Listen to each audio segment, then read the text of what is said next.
അത്ഭുതദ്വീപ് പോലത്തെ ഒരു തോട്ടിന് മലയാളത്തിൽ സാർ എന്തെങ്കിലും ഇൻട്രൊഡ്യൂസ് ചെയ്യുന്നുണ്ടോ?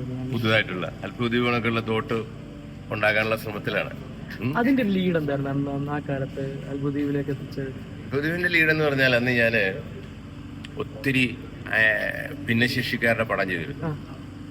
കണ്ണു കാണാത്ത നമ്മുടെ അന്ധഗായകന്റെ പടം, കരിമാടിക്കുട്ടനിലെ ബുദ്ധിസ്ഥിരതയില്ലാത്തവന്റെ പടം, ജയസൂര്യ ആദ്യമായിട്ട് സിനിമയെ കൊണ്ടുവന്ന ഊമകളുടെ പടം, അത് കണക്ക് അമ്പിളി ദേവി, മീരയുടെ ദുഃഖം, പൃഥ്വിരാജിന്റെ ഒരു പടം, ഇങ്ങനെ കുറെ ഇപ്പം വികലാംഗ സംവിധായകനൊക്കെ എന്നെ ഇങ്ങനെ വിളിച്ച് പലരും വന്ന്. കാരണം അവർ അത്തരം പടങ്ങളോട് എനിക്ക് ഇഷ്ടമായിരുന്നു. ഈ ചോക്ലേറ്റ് കുട്ടപ്പന്മാരെ മാറ്റി നിർത്തിയിട്ട് ഈ ജീവിതത്തിൽ പാർശ്വവൽക്കരിക്കപ്പെട്ടവരെ കൊണ്ടൊന്ന് സിനിമ ചെയ്യുക എന്നൊരു ഇഷ്ടമുണ്ടായിരുന്നു.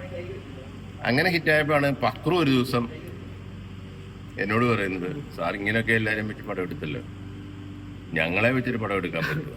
ഞാൻ ഈ മേലോട്ട് നോക്കി എൻ്റെ പെടലി കഴിച്ചിരിക്കുക, നേരെ നോക്കി സംസാരിക്കുന്ന, കാരണം അവരുടെ പൊക്കമുള്ള. അപ്പോൾ എന്നോട് ഞാൻ പറഞ്ഞതിന് നിങ്ങൾ ഒരു 10-100 പേരെങ്കിലും വേണ്ടേ, നിന്റെ എത്ര പേര് കാണും? എൻ്റെ ഒരു 20 പേരുണ്ടെന്നോ. നമുക്ക് അത് പറ്റില്ല.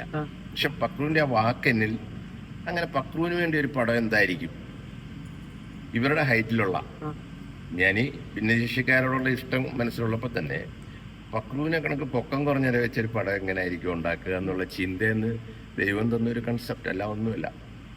പൊക്കമുള്ള ഭാര്യമാര് പൊക്കം കുറഞ്ഞ ഭർത്താവിനെ എടുത്തുകൊണ്ട് നടക്കുന്ന ഒരു സംഭവം വന്നത് ആദ്യം ഉണ്ടായിരുന്നതല്ല. കുഞ്ഞന്മാരെ എത്ര പേരെ കിട്ടുമെന്നറിയാൻ വേണ്ടിയിട്ട് നമ്മൾ പരസ്യം ചെയ്തു പത്രത്തിൽ, കിട്ടുമെന്നറിയാൻ വേണ്ടിയിട്ട്. 20-200 അല്ല, അന്ന് വീട്ടിൽ വന്ന 500ഓളം പേരാ. അതിനകത്തുനിന്ന് അസുഖമില്ലാത്തവരെയാണ് 300 പേരെ സെലക്ട് ചെയ്തത്. കല്യാണം കഴിച്ച പല കുഞ്ഞന്മാരും ഭാര്യമാരുടെ ഏണിനിരുന്നാണ് വന്നത്. അവിടുന്നാണ് നമ്മൾ പൊക്കം കുറഞ്ഞ മനുഷ്യരും പൊക്കമുള്ള ഭാര്യമാരും അതിൻ്റെ ഒരു കൺസെപ്റ്റിലോട്ട് അങ്ങനെ വന്നത്. അങ്ങനെ ഉണ്ടായൊരു കഥയാണ്. അല്ലാതെ അത് ഞാൻ ഒരു നേരത്തെ കണ്ടുവച്ചു ഒന്നുമല്ല. ഇൻസ്റ്റൻ്റായിട്ട് പൊക്കം കുറഞ്ഞവർക്ക് വേണ്ടി ഒരു സംഭവം, ഒരു പുതിയ സാധനം ഉണ്ടാക്കണമെന്ന് തോന്നിയുകൊണ്ട് അത്ഭുതദ്വീപ് പിറന്നു. അത്തരം ചിന്തകളൊക്കെ ഇനി ആകാം, നമുക്ക് നോക്കാം കേട്ടോ.